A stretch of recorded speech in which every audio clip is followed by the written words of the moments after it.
사랑하는 영락교회 지체들에게 주 안에서 평화 인사를 전합니다. 오늘은 2024년 2월 2일 금요일입니다. 오늘의 묵상 본문은 창세기 4장 1절로 15절까지의 말씀입니다. 오늘 본문 말씀 4장 1절부터의 말씀은 이렇게 시작합니다. 아담이 그의 아내 하와와 동침하매 하와가 임신하여 가인을 낳고 이르되 내가 여호와로 말미암아 등남하였다 하니라. 아담과 하와와 동침하매라는 말이 이제 야다라는 말이죠. 야다라는 말은 여기 동침하다라는 뜻으로 또 들어있지만 이제 깊이 깨달는다, 서로를 안다, 우리 안다, 깨달는다 이런 표현을 성경에서 야다입니다. 그래서 아담과 아내 하와가 단순히 잠자리를 같이 했다라는 의미 이상의 서로 깊이 알고 서로가 완전히 하나가 되는 이제 그런 시간을 갖게 되었다라는 의미겠죠. 그래서 하와가 임신해서 가인을 낳았는데 가인이라고 하는 게 얻다라는 말이잖아요. 그래서 여호와로 말미암아 등남하였다. 그래서 가인을 얻었다. 가인이라고 이름을 지었다는 것이죠. 2절에 그가 또 가인의 아우 아벨을 낳았는데 아벨은 양치는 자였고 가인은 농사하는 자였더라. 우리 가인과 아벨의 이야기는 뭐 너무 유명한 얘기고 성경 전체를 통해서도 가장 그런 잘 알려져 있는 이제 그런 본문 가운데 하나죠. 우리 너무 잘 아는 것처럼 이제 가인이 아벨을 죽였기 때문에 또 주님이 아벨의 제사만 받았기 때문에 왜 그랬을까 하는 것이 이제 오늘 이것의 주제입니다. 그 여러 가지 해석들이 많아요. 오늘 이제 찾아가 보겠지만 여러 가지 이제 그 논의의 그 가능성들이 열려 있습니다. 그런 많은 해석 가운데 하나가 이제 아벨은 양치는 자였고라고 하는데 양치는 자였고라는 말이 존 로에라는 말인데 존이라고 하는 말은 꼭 양을 의미하는 게 아니라 뭐 염소도 되고 뭐 무슨 당나귀도 되고 뭐 다 되는 겁니다. 소도 되고 그런 것을 로에라고 하는 게 이제 목자죠. 아벨은 목자였다. 근데 성경에서 목자라는 비유는 양들을 돌보는 이런 그 어떤 그리스도의 표상, 주님이 우리를 양이고 주님이 우리를 돌보는 그런 의미로 많이 쓰이잖아요. 예수님을 스스로 목자라고 칭하셨고 그런 이제 비유로 보기도 하고 반면에 가인은 농사하는 자였더라라고 하는데 아담마 오베드라는 말입니다. 오베드라는 말이 썰브라는 뜻도 있고 종이라는 뜻이 있죠. 그래서 땅의 종이었다. 그러니까 이 표현 자체가 땅의 종이었다. 뭐 땅을 섬기는 자라는 사람 말 그대로 가인은 농사하는 자였더라. 농사 짓는 사람도 있고 양치는 사람도 있는데 농사하는 자였더라. 그런데 이 표현 자체가 아담하 오베드라는 말 자체가 땅의 종이다 이런 말이니까 땅에 속한 자다. 우리는 하늘에 속한 자인데 보통 그거가 반대되는 이제 그 교회의 비유가 땅에 속한 자니까 이런 걸 함축하고 있다. 뭐 이렇게도 해석을 합니다. 뭐 그것도 일리 있는 통찰일 수도 있겠지만 그러니까 말 그대로 아벨은 양을 치고 가인은 농사짓고 목축업을 하고 농사짓는 사람이 있을 수 있잖아요. 또 인류학자들은 이 성경이 뭐 인류의 역사에 관한 최초의 기록 중에 하나니까 이것이 유목민족과 농경민족을 대표하는 이제 그 갈등을 표상하고 있는 것이다. 뭐 이렇게도 또 보기도 합니다. 여러 가지 해석의 가능성들이 있는 것이죠. 세월이 지난 후에 가인은 땅의 소산으로 제물을 삼아 여호와께 드렸고 4절에 아벨도 자기 형의 첫 새끼와 그 기름진 것으로 드렸더니 그 기름으로 드렸더니란 말은 기름진 것은 꼭 기름을 의미하는 게 아니라 살찐 것 이것을 의미하는 거죠. 첫 양의 소산도 드렸을 뿐만 아니라 그 외에 다른 양 중에서 아주 기름진 것, 맛있는 것 이런 것을 가지고 와서 주님께 드렸다라는 거죠. 제사를 드린 겁니다. 여호와께서 아벨과 그의 제물은 받으셨으나 에덴 동산에선 제사를 드리지 않았죠. 주님과 함께 있으니까. 그런데 이제 주님과 떨어져서 주님과 함께하기 위한 것이 이제 제사가 되었다는 거죠. 주님께 첫 제사를 드렸는데 가인은 농사 짓는 사람이니까 땅의 소산을 가지고 왔고 아벨은 양을 치는 자니까 양의 첫 새끼 그리고 그 기름을 가지고 왔다라는 겁니다. 그렇게 드렸더니 여호와께서 아벨과 그의 제물은 받으셨으나 받으셨다는 게 어떻게 받으셨다는 것일까? 원문은 바이 이샤라는 말인데 이 샤라고 하는 말 이게 뭐 영어로 하면 to gaze 바라봤다 이런 말입니다. 응시했다. 그것을 이제 기쁨으로 받았다. 이거를 뭐 연락했다 이렇게도 해석하기도 하고. 그래서 이것을 어떻게 받으셨을까라는 것도 이제 여러 해석이 있죠. 그 엘리야 때처럼 예, 그 불이 하늘에서 떨어져서 살랐을 것이다. 뭐 이런 이야기도 있고, 예, 주님이 직접 모셨을 것이다. 뭐 이런 얘기도 있고 여러 가지의 해석이 있지만 다 그것은 해석일 뿐인 거죠. 어떻게 받으셨는지는 알 수 없지만 주님이 이 샤흐라고 하는 것, 바이 샤흐라는 말 속에서는 그 기쁨을 드러냈다. 예, 눈길을 주셨다는 거예요. 기쁨을 드러냈고 선호를 분명히 밝히셨다는 겁니다. 호불호를. 그래서 아벨의 제물을 좋아하셨다는 거죠. 예. 처음에 성경을 처음 읽었을 때가 기억이 나는데 그때는 하나님도 내가 하나님 닮았구나. 예, 하나님도 고기를 좋아하시는구나. 예, 곡식이나 야채보다는 고기를 좋아하시는구나. 이렇게 생각했던 그런 적도 있었습니다. 왜 받으셨는가 하는 것을 이유를 알 수가 없어요. 왜 양이었을까? 또 뭐 혹자는 이것이 속죄제였기 때문에 양을 받으셨다 이렇게 얘기하는데 뭐 그것도 하나의 가정일 수 있겠지만 그걸 뒷받칠 만한 증거는 없습니다. 예. 근데 분명한 것은 본문에 나와 있는 그대로 아벨의 제물은 받았지만 가인의 제물은 받지 않으신 거예요. 그런데 거기에 어떤 반응이 나왔냐면 가인과 그의 제물을 받지 아니하신지라 가인이 몹시 분하여 안색이 변하니, 몹시 분하여 안색이 변했다. 굉장히 이제 가인이 화가 난 거죠. 예. 지금 주님을 대상으로 하는 건데 주님이 내가 드린 걸 받지 않았다라고 하면 내가 뭘 잘못 드렸을까? 예. 종목이 잘못된 걸까? 품질이 잘못됐을까? 아니면 내 무슨 예배 자세가 잘못됐을까? 절기를 잘못 지켰을까? 내 마음의 문제일까를 돌이켜봐야 되는 것이죠. 예. 이것이 예배자, 제사자의 집례자의 모습이어야 되잖아요. 근데 가인은 몹시 분하여 안색이 변했다는 겁니다. 예, 놀라운 반응이죠. 예, 주님이 앞에 섰는데 주님 앞에서 안색이 변해서 이렇게 몹시 분해했다? 예, 진짜 이상한. 그러니까 예배의 주인을 주님으로 받아들이지 않았다라는 것을 짐작해 볼 수 있겠죠. 예. 그 앞에 왜 안 받았는지는 알 수 없겠지만 가인이 예배자로서 준비가 안 됐구나라는 모습은 충분히 짐작해 볼 수 있겠죠. 진정한 예배자라면 주님이 예배를 받으시지 않는다? 우리가 예배를 정성으로 준비했는데 주님이 예배를 안 받으시면 예배 무엇이 잘못됐을까? 왜 주님이 임재하지 않으실까? 주님이 왜 받지 않았을까를 돌아봐야죠. 회개하고 점검해야 되는 겁니다. 반성해야 되는 것이죠. 그런데 몹시 분하고 안색이 변했다. 이것을 주님을 향한 주님과의 관계 속에서 바라본 것이 아니라 아벨과의 관계 속에서 바라보고 있다라는 것을 알 수 있겠죠. 예. 아벨은 받았는데 왜 내 건 안 받아? 이렇게. 예. 하나님이 지금 아벨을 편애하시는 거야? 이런 식으로 받아들인다는 거죠. 이런 것만 봐도. 그리고 가인과 아벨이 형제인데 2절에 나오는 그가 또 가인의 아우 아벨을 낳았는데 라는 아우라는 말이 이제 아히브라는 말이죠. 아히브라는 말이 성경에 수도 없이 나오는 단어죠. 아주 핵심 어휘 중에 하나인데 이것을 친척으로 번역하기도 하고 동족으로 번역하기도 합니다. 예, 교회에서 서로 우리가 형제 자매다. 우리가 같은 이스라엘의 형제 자매다. 같은 동족이다. 이럴 때 전부 아이브 이런 걸 쓰죠. 뭐 레위기에도 나오고 뭐 여러 군데 나오는 표현이죠. 예, 한 가족이에요. 예, 처음으로 부부 이외에 이제 가족이 태어난 겁니다. 형제가 태어났어요. 그런데 한 가족인데 하나인데 아벨이 드렸으면 우리가 형제니까 같이 준비해 갔는데 아벨 거라도 받았으니까 참 감사하구나. 이게 진짜 형제라면 어때야 되겠어요? 야, 내가 이렇게 마음에 이게 상처가 되고 마음이 아프네. 근데 아벨이 이런 상처를 안 받아서 정말 다행이다. 예, 아벨 걸 받았으니까. 아벨은 아직 어린데 아벨이 이런 상처를 받았으면 힘들었을 텐데 아벨 걸 받아주시니까 참 다행이구나. 나는 내 문제는 내가 잘 처리해야지. 이렇게 돼야 되잖아요. 그런데 안색이 변하고 몹시 분해. 이게 굉장히 화가 난 표정을 이야기하는 거죠. 그러니까 이게 굉장히 이제 좋지 않은 것이죠. 그러니까 아벨과 형제지만 분리되어 있는 관계가 하나 되어 있고 한 가족이 되어 있는 것이 아니라 서로 단절되어 있다라는 것을 이제 볼 수 있는 것이죠.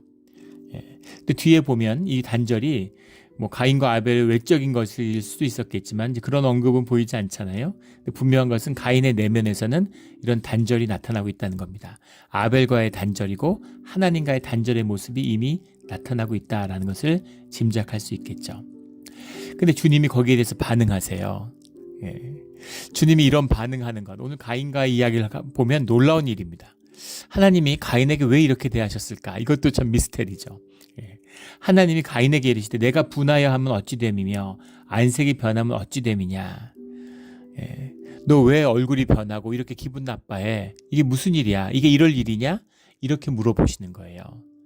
주님이 이렇게 물어보신다는 것도 놀라운 일입니다.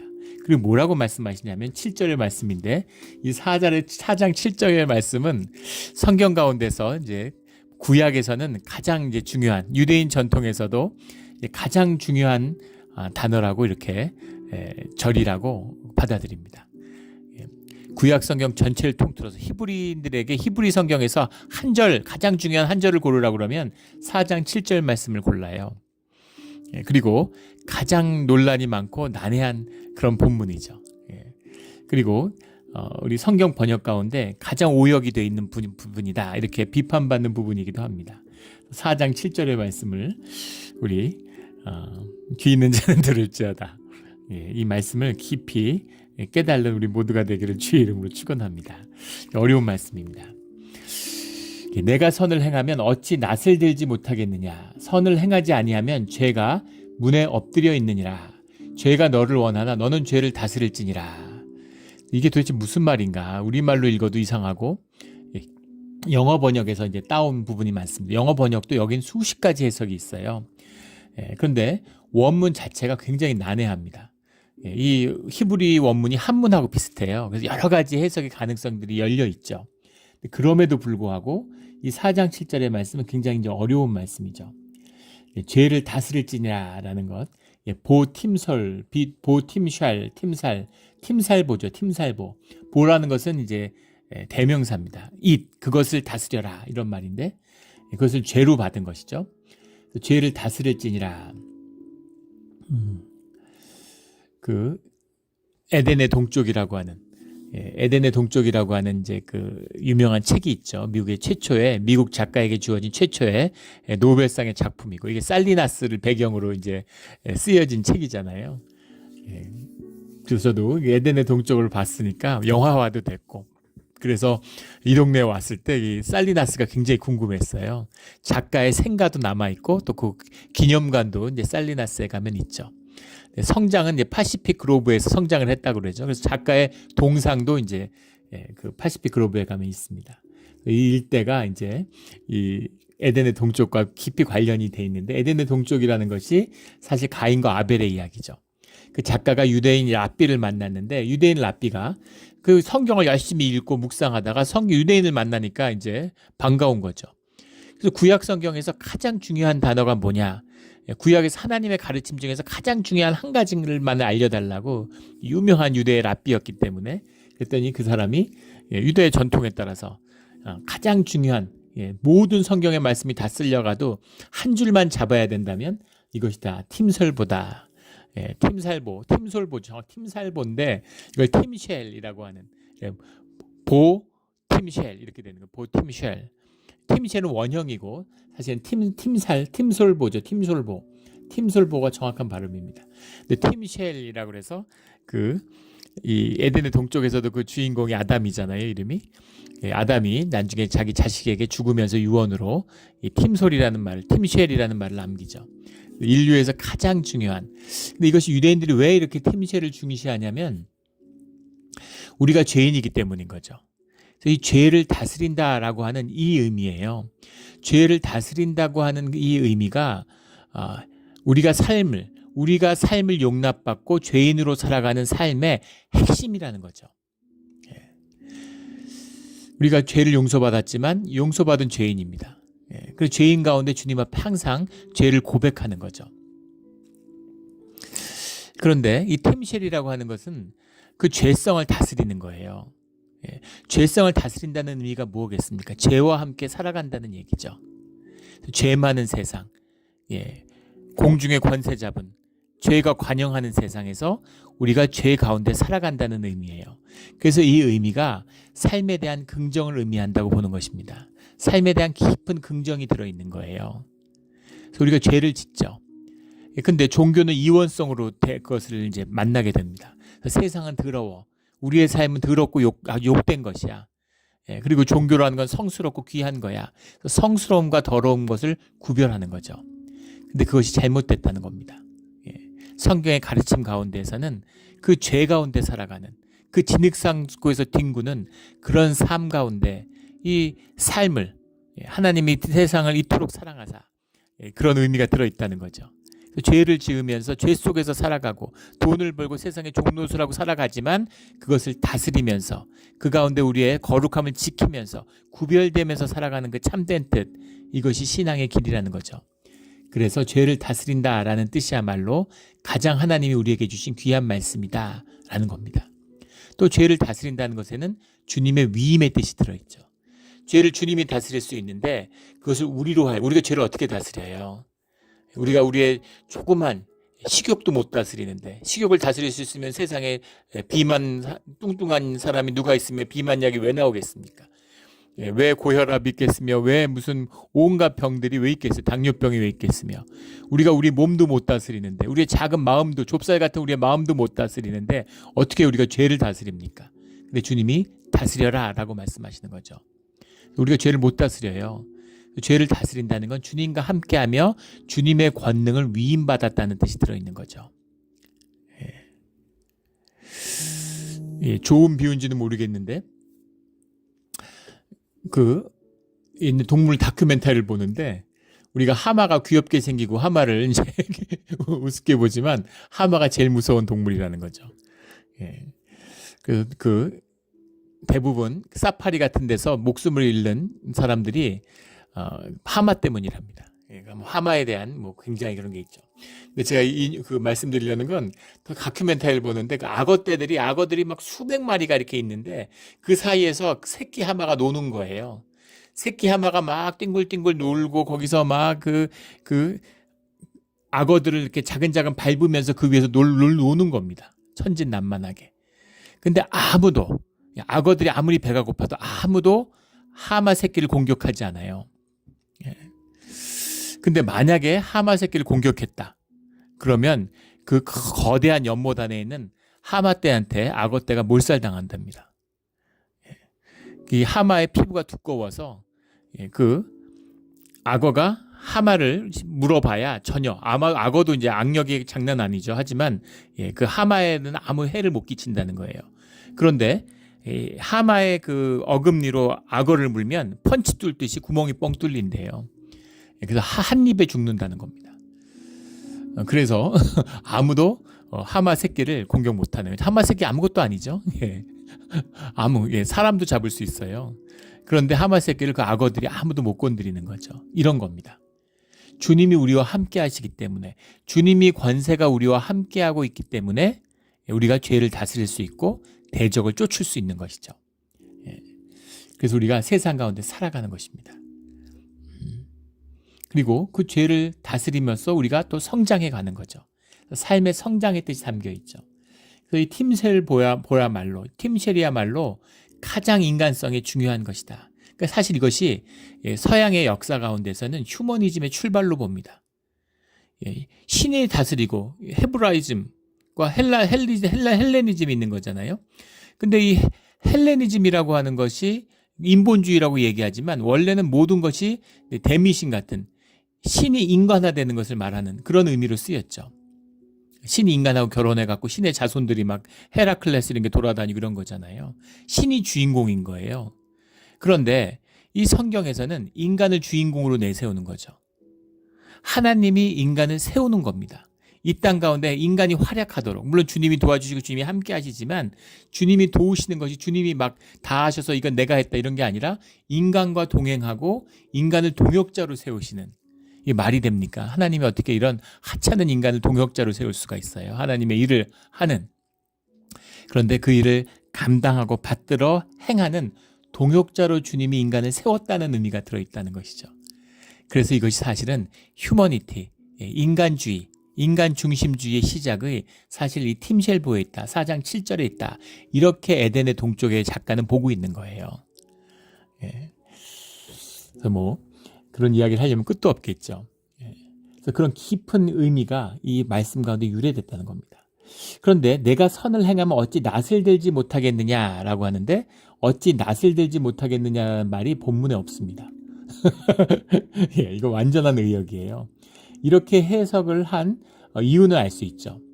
예, 지금 하다트, 라페타흐, 테빗, 로우, 버임, 세트 이렇게 나가는데 예, 버임, and if고 set라는 말이 예, 우리 4장 다음에 나눌 우리 16절부터에 가는 본문에 가인의 자손으로 쭉 시작해서 25절에는 셋의 이야기가 나오죠. 아벨이 죽은 다음에 가인의 후손들이 땅에 이제 많아지는데 거기서 하나님이 아벨을 대신하는 셋을 주었다. 그래서 가인의 자손과 셋의 자손의 이야기가 시작되는 거잖아요.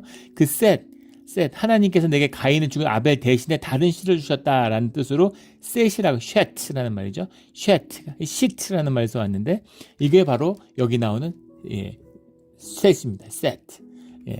이게 뭐 셋, 풋 이런 뜻이죠. 그러니까 받아들인다 이런 말이에요. 근데 이것을 이제 들다라는 의미로 해석을 해서 의역을 한 거죠. 어찌 낯을 들지 못하느냐. 그거는 앞에 나온 몹시 분하여 안색이 변하니라는 것을 이제 받은 것이죠. 그렇게 갖다 붙여서 어찌 낯을 들지 못하느냐. 근데 낯이라는 얼굴을 든다는 의미는 전혀 없습니다. 셋이라는 건 이제 받아들인다라는 의미겠죠. 그래서 너가 하다트, 죄라는 거죠. 하다트, 라페타흐. 페타흐라는 게 문인데 라페타흐라는 문 앞에 죄가 있는데 You do well, not and if. 아직 죄가 아니라 이제 죄가 될 수 있다는 얘기죠. 문 앞에 죄가 있으니까. 근데 테티브라는 말이 이제 잘하다, you do well 이런 거예요. well 잘한다, 잘한다. low, 버임, set. 네가 받아들이지 않으면 너 잘해야 돼. 네가 받아들이지 않으면 좋게 받아들이지 않으면 이런 말이죠. 좋게 해야 되는데 너 그렇게 인상 쓰지 마 이 얘기입니다. 얼굴 붉히지 마. 좋게 받아들여. 네가 이것을 좋게 받아들이지 않으면 로 버임 써의 테티브 네가 이것을 좋게 받아들이지 않으면 그러면 이것은 죄의 문제가 된다. 너와 나 사이에 관계가 끊어지는 하타트라고 하는 핫핫이잖아요. 하타트 우리가 하는 죄라고 얘기하는 성경에 이게 여기 처음 나오는 거죠. 하타트. 이 관계가 어그러졌다라는 겁니다. 주님과의 관계가 끊어졌다, 벗어났다 이런 말이죠. 그러니까 네가 만약에 이것을 좋은 의미로 내가 이런 거죠. 주님께 바쳤는데 큰아들은 팥죽 갖고 오고 둘째는 호박죽 갖고 왔는데 어머니가 나이 드신 어머니가 호박죽을 좋게 맛있게 드시는 거예요. 팥죽을 안 먹으시는 거예요.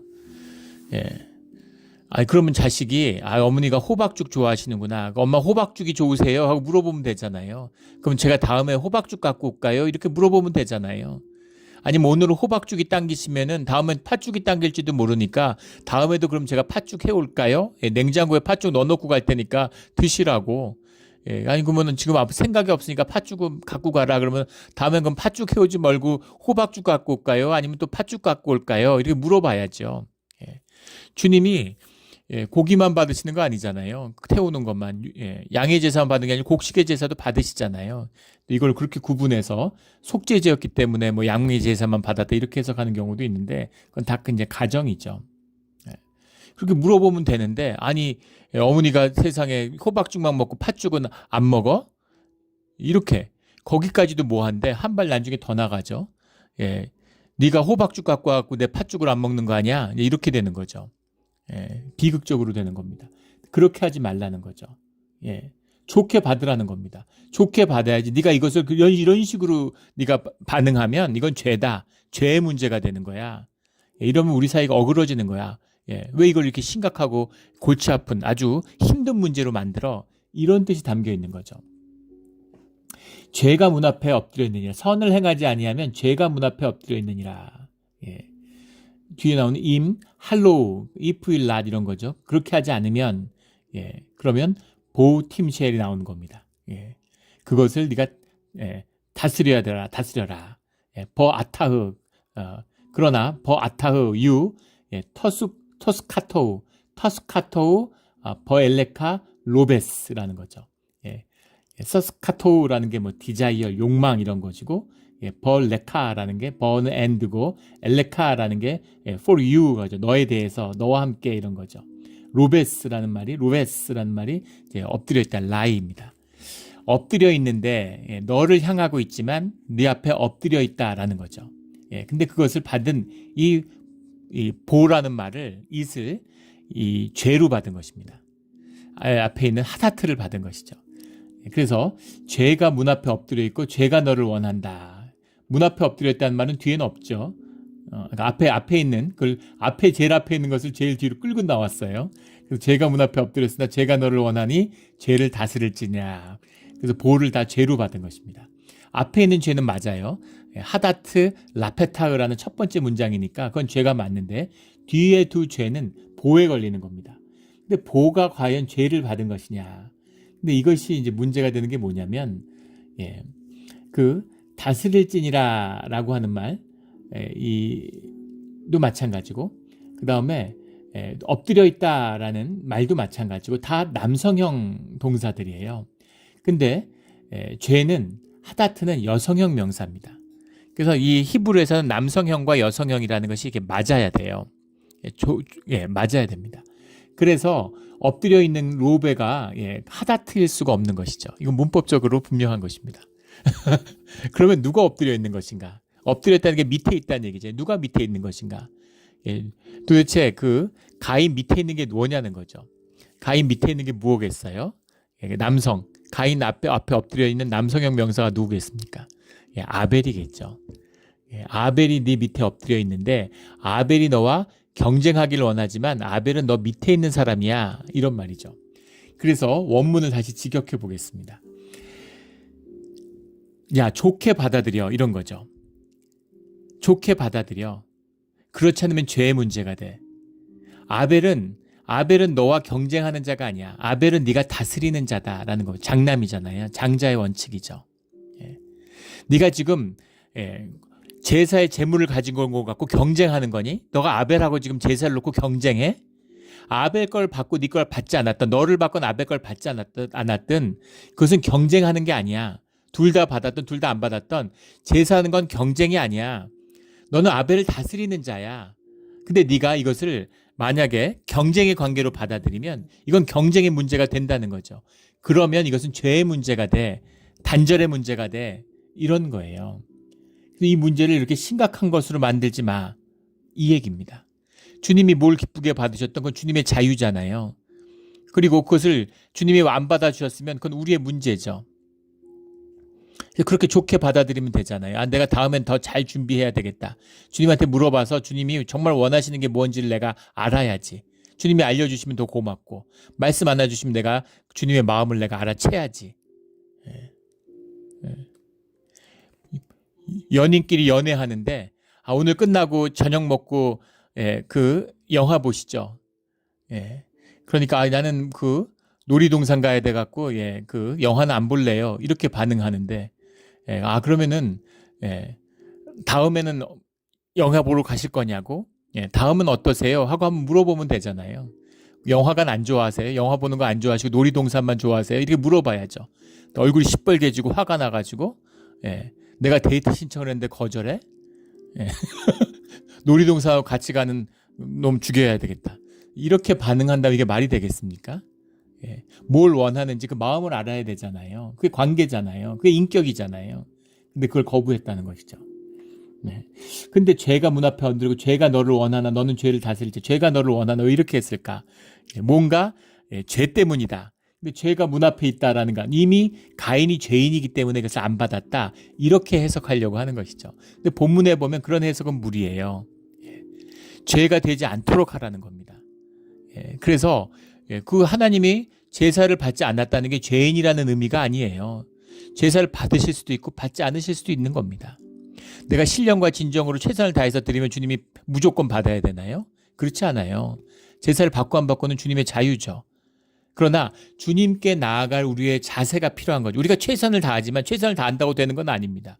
우리가 드리는 걸 주님이 받아주시는 건 주님의 은혜일 뿐이에요. 주님의 선물인 겁니다. 그래서 감사해야 되는 거죠. 주님이 안 받아주셨으면 안타깝지만 그렇다고 우리가 화를 내고 얼굴을 붉힐 일은 아닙니다. 누구한테 왜 화가 나요? 예. 자기 자신에게도 화낼 필요가 없습니다. 예. 다시 마음의 정성을 다해서 준비해서 주님 앞에 또 나가면 되는 것이죠. 주님의 마음을 알아가는 것이잖아요. 성장해 가는 것이잖아요. 예. 우리 고양이, 개, 반려동물 키우는 분들이 있는데, 예, 진돗개 키우는 분이 예전에 그런 말씀 하시더라고요. 진돗개가 야성이 많이 남아 있잖아요. 예, 야성이 많이 남아서 아직 그렇게 뭐라 그럴까, 이제 개로서 순치가 덜 된 이제 그런 개죠. 예.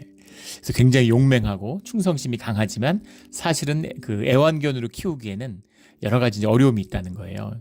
예, 주인만 이렇게 따르려고 그러고, 예, 다른 사람들에게서 배타적이고, 뭐 이런 거. 또 영역을 지키려는 것도 강하고. 근데 이제 도사견을 키우는데, 도사견이, 예, 마당에 풀어놓으면, 예, 그 전원주택에서 키우는데, 마당에 풀어놓으면 매일 쥐를 물어갖고 온대요. 쥐를 물어다가 이제 주인 앞에 놔두고서 이게 쳐다보는 거, 칭찬받고 싶은 거죠. 근데 이제 주인은 기겁을 하는 거지. 집사님이 매일 기겁을, 예, 쥐 좀 안 물어왔으면 좋겠다고. 예. 자기가 쥐 먹어도 되는데 근데 주인한테 칭찬받고 싶어서 내가 쥐 잡았다고 갖고 온 거 아니에요. 물고 온 거잖아요. 예. 근데 주인은 쥐를 원하지 않는 거죠. 예. 근데 개의 마음은, 예, 쥐가 자기한테 좋은 거니까 주인도 쥐 잡아온 걸 좋아할 줄 알고 너 먹어.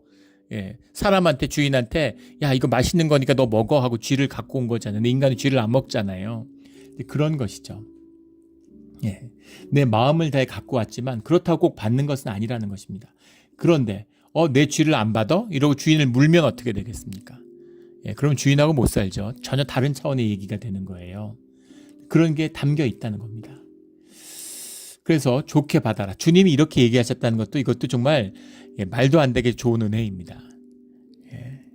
누가 이렇게 얘기를 해요? 우리 성경에 이런 이야기가 나옵니까? 우리 신앙생활 하면서 주님한테 이런 목소리 들어보신 분 있으세요? 예, 주님은 이렇게 얘기하지 않으시죠. 예. 근데 주님이 야 인상 쓰지 말고 좋게 받아, 그런 거 아니야 라고 해명을 해주셨어요. 예, 주님은 우리를 설득하거나 해명하지 않으시죠. 그런데 주님이 그렇게 하신 겁니다. 굉장히 정말 이렇게 가인을 사랑하고 가인을 이렇게 은혜를 베푸시는구나. 왜 가인에게 이렇게까지 은혜를 베푸실까가 사실은 말씀의 초점이죠. 가인이 왜 죄인이 되었는가? 가인의 마음은 왜 이럴까가 아니라, 예, 죄인이고 이런 마음이 우리한테 있는 겁니다. 거짓이 마음을 사로잡아요. 우리 마음엔 타락한, 우리 죄성에서 솟아나는 악한 것이 있습니다. 예. 사람들이 싸우면, 예, 말려야 되는 그런 마음도 우리 안에 있죠. 하나님의 형상에 따른.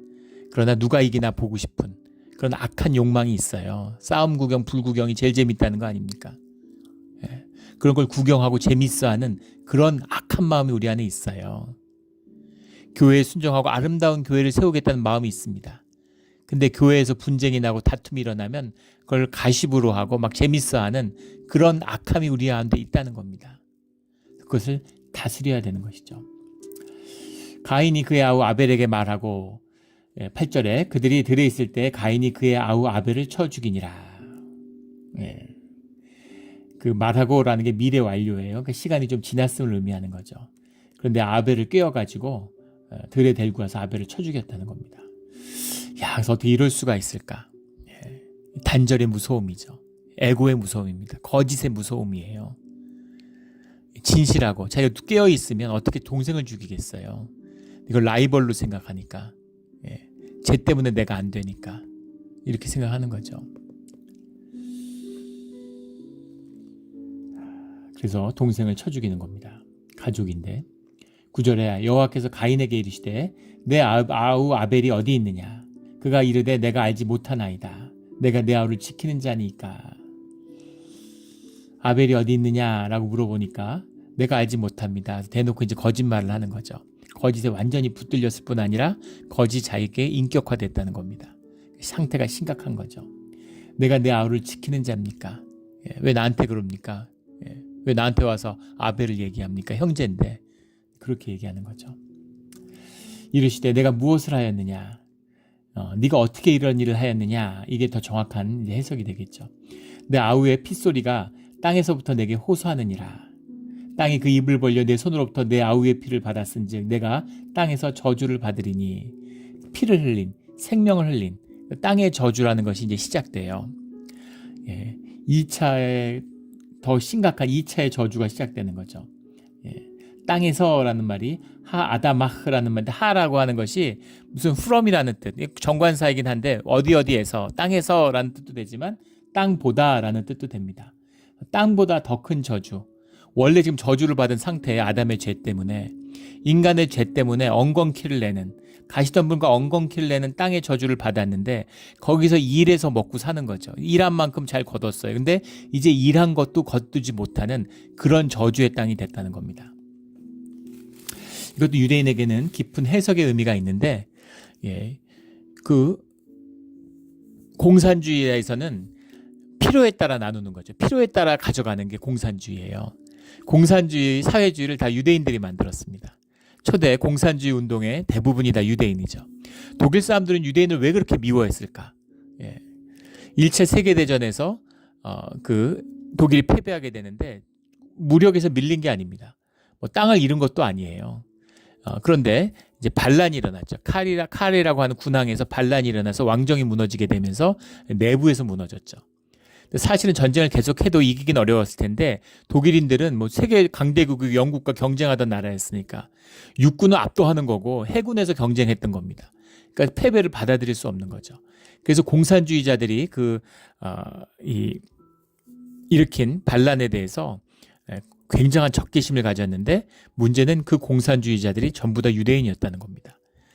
코민테른의 대부분의 사람이 유대인, 막스, 레닌, 뭐 트로츠키 이런 사람 다 유대인들이잖아요. 유대인들이 그래서 공산주의를 미워했기 때문에 이제 유대인들을 미워하게 됐는데, 그 사회주의, 공산주의, 뭐 국제 코민테른 운동 이런 것들 전부 다 유대인들이 만들었습니다. 근데 그 유대인의 공산주의 사상, 포이에르바흐와 독일 고전 철학의 종말이라고 하는 이 사회주의, 이 공산주의 책자 중에 가장 중요한 책자 중에 하나죠. 거기 보면 우리는 하늘의 천국을 땅에 세운다, 이제 이런 구절이 나오는데, 그러니까 하나님 나라, 희년에 대한 정신, 이제 그런 것들을 담고 있어요. 공산주의라고 하는 것은 에덴 동산에 대한 표상입니다. 내가 필요에 따라서 내가 원하는 대로 가질 수 있는 세상이 공산주의죠. 사회주의는 어떤 세상이냐면 내가 일한 것만큼 가져가는 세상이에요. 아담의 저주를 받은 땅이죠. 내가 일한 것만큼 가져가는 땅이에요. 근데 우리가 살고 있는 세상은 어떤 세상이냐면 가인의 저주에 묶인 땅이라는 겁니다. 자기가 일한 것만큼 가져갈 수가 없어요. 12절에 내가 밭을 갈아도 땅이 다시는 그 효력을 내게 주지 아니할 것이요, 너는 땅을 피하며 유리하는 자가 되리라. 세상에서 일을 하는데 일한 만큼 가져가는 게 사회주의입니다. 그러면 자본주의는 없어져요. 왜냐하면 자본이라는 게 뭐예요? 사람에게서, 인간에게서 노동을 분리해내는 겁니다. 인간이 노동을 하는데 인간에게서 노동을 분리하고, 인간이 상품을 만들고 사용하는데 상품에서 가치를 분리하는 거죠. 그래서 사용 가치와 교환 가치라는 걸 분리해서, 그래서 교환 가치를 따로 돈으로 표상하는 거죠. 투사하는 겁니다. 그리고 노동이라는 것을 또 돈에다 투사하는 거죠. 그래서 이번엔 반대로 돈으로 분리된 교환이잖아요. 인간으로부터 분리된 노동과 인간의 노동을 다시 교환할 수 있는 것이죠. 그런데 잘 보세요. 사람이 일한 만큼 가져가면 어디서 자본이 생기겠습니까? 자본이라는 건 사람들이 일을 했는데 일한 것보다 덜 가져갔기 때문에 자본이 생기는 거잖아요. 남은 자본. 사용자가 일했는데 일한 대가를 다 안 준 거죠. 그걸 자기가 가지고 쌓는 거예요. 그게 자본이잖아요. 그런데 일한 만큼 가져가면 자본은 없는 거죠. 그래서 그런 뜻이 담겨, 이중의 저주, 아담의 저주, 선악과의 저주에 피의 저주, 가인의 저주가 더해진 것이죠. 그래서 유리하는 자, 땅을 차지하지 못하고 땅을 차지하는 자, 가나안의 복지를 차지하는 자, 주님이 주신 이 땅을 주인이 돼서 다스리는 자가 되어야 되는데 땅을 유리하는 자가 되었다. 땅을 소유할 수가, 땅을 다스리는 권세가 없는 겁니다. 땅을 등기했다고 자기 땅이 되는 게 아니죠. 그 땅을 다스리는 그 권세가 있어야 돼요. 근데 그것을 잃어버렸다는 겁니다. 유리하는 자가 되는 것이죠.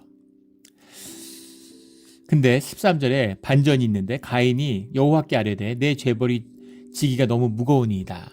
주님 앞에 용서를 구하고 회개가 먼저 나와야 되는데, 근데 그냥 가인이 주저앉은 거예요. 그래서 엉엉 우는 거죠. 내 죄벌이 지기가 너무 무겁습니다. 너무 힘들고 잘못은 했지만 제가 이거 너무 힘들고 너무 가혹한 형벌입니다. 이런 거죠. 사실은 가인이 죽어야 되지 않습니까? 그런데 거기에 지금 이렇게 마일드한 벌을 받았는데 네가 평생 힘들게 일하고 네가 떠돌아다니게 될 거다라고 하는데 가인이 내 죄벌이 너무 무겁습니다. 이렇게 얘기하는 거죠. 주께서 오늘 이 지면에서 나를 쫓아내시온즉 내가 주의 낯을 배웁지 못하리니 이제 주님을 뵙지 못하겠군요. 그게 나에게 큰 죄가 됩니다. 근데 이것이 주님의 마음을 아프게 하셨겠죠. 나와 함께하고 싶은 마음이 있구나 이렇게 생각하지 않으셨겠습니까? 내가 땅에서 피하며 유리하는 자가 될지라 물은 나를 만나는 자보다 나를 죽이겠나이다. 주님이 안 죽이셔도 어차피 내가 세상을 떠돌다가 죽겠군요 라는 거죠. 15절 여호와께서 그에게 이르시되 그렇지 아니하다. 가인을 죽이는 자는 벌을 7배나 받으리라 하시고 가인에게 표를 주사 그를 만나는 모든 사람에게서 죽임을 면하게 하시니라. 그러니까 그의 생명을 지키셨다는 겁니다. 죽어야 되는 자인데 그 죽이는 그 벌에서부터 피하게 주님이 지켜주셨다라는 거죠. 벌을 7배나 받게 될 것이다. 사람을 죽이는 그 죄값을 7배나 받게 된다. 근데 그를 만나는 모든 사람, 나를 만나는 자마다 나를 죽이겠다. 이 사람들은 어디서 왔을까라는 의문이 생기죠. 우리 성경 공부하다 보면 항상 나오는 질문이에요.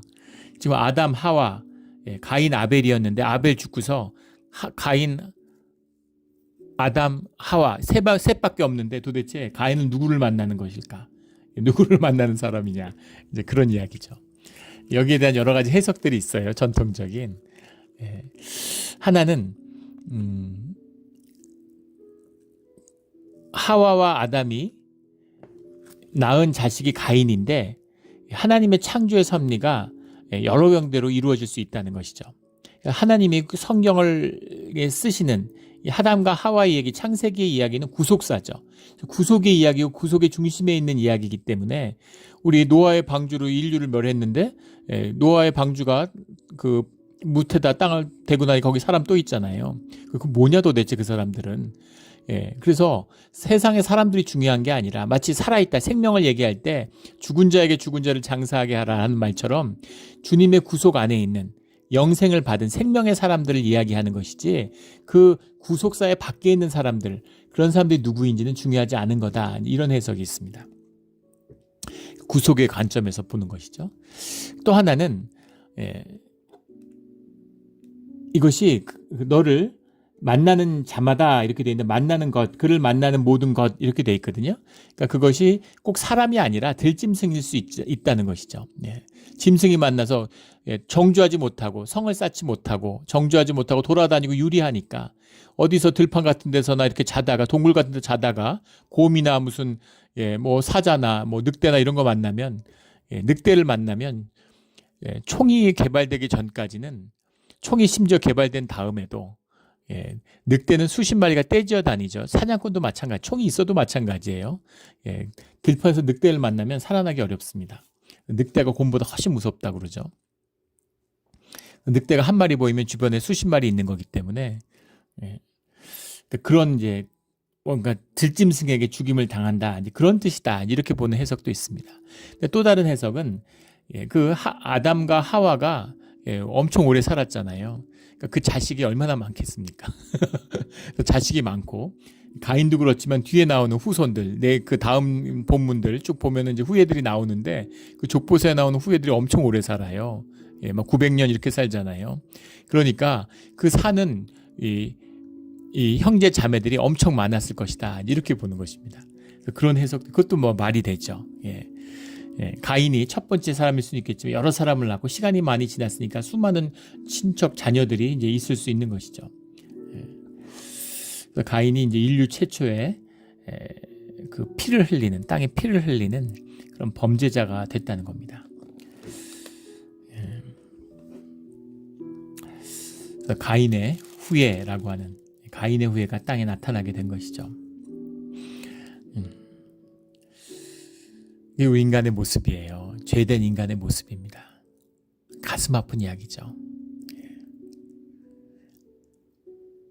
오늘날도 보십시오. 팔레스타인 전쟁을 하는데 거의 인종 학살 수준이죠. 수많은 2만 몇천 명이 죽었다 그래요. 그 중에 거의 절반 40몇 프로가 아이들이랍니다. 있을 수 있는 일인가요? 그런데 사람들이 별로 관심이 없어요. 이 나라라는 것, 민족 나라 이런 거 다 거짓이잖아요. 나라가 어디 있습니까? 사람들이 다 만들어서 세운 가짜잖아요. 나라가 얼마나 됐어요? 몇천 년 된 나라 있습니까? 몇천 년 된 것처럼 속이는 것이죠. 그런데 우리나라 아니라고, 우리 전혀 이해관계가 없다고 무관심한 거죠. 국경 닫아놓고 가난한 사람들 못 들어오게 하고, 필요할 땐 또 문 열어서 받아서 저임으로 노동시키고, 미국의 불체자가 3천만 명이 넘는다고 그러죠.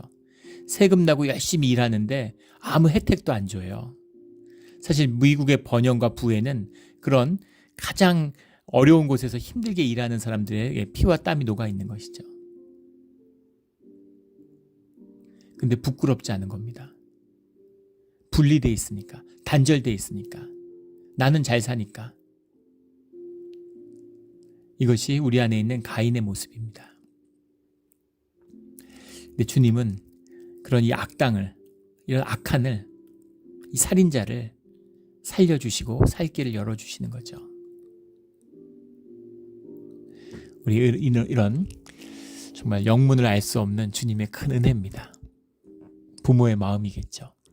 무슨 죄를 지어도 그 아픔을 용납하고 잘 살기를 원하는 그런 부모의 마음, 이것이 주님의 마음이죠. 우리가 그런 사랑을 받고 있습니다. 우리 주님의 사랑 안에서 결코 값싼 은혜가 아닙니다. 그 대가를 주님이 십자가로 치르신 거예요. 우리 사순절을 앞두고 있는데 우리 주연절의 마지막 주일입니다. 우리 주님의 은혜를 새롭게 만나고 또 마음이 새로워지는 올 한 해가 되기를, 새 출발하는, 인생의 새 출발을 하는 그런 올 한 해가 되기를 예수 그리스도 이름으로 축원합니다. 아멘. 기도드리겠습니다. 하나님 아버지 감사합니다. 오늘 가인의 말씀을 이야기를 통해서 주님의 또 깊은 사랑과 은혜를 만나게 해주시 감사합니다. 우리 안에 가인이 있습니다. 우리 안에 단절이 있고 이기심이 있고 추한 탐욕이 있고 살인하는 마음이 있습니다. 하지만 주님, 우리를 위해서 우리가 죄인 되었을 때 십자가의 죽으심으로 그 피로 우리를 속죄해 주신 것에 감사를 드립니다. 결코 주님의 보혈과 십자가를 욕되게 하지 않는 우리의 거룩한 깨끗한 우리의 신앙의 길이 되게 하여 주시옵소서. 감사하며 예수 그리스도 이름으로 기도드렸습니다. 아멘.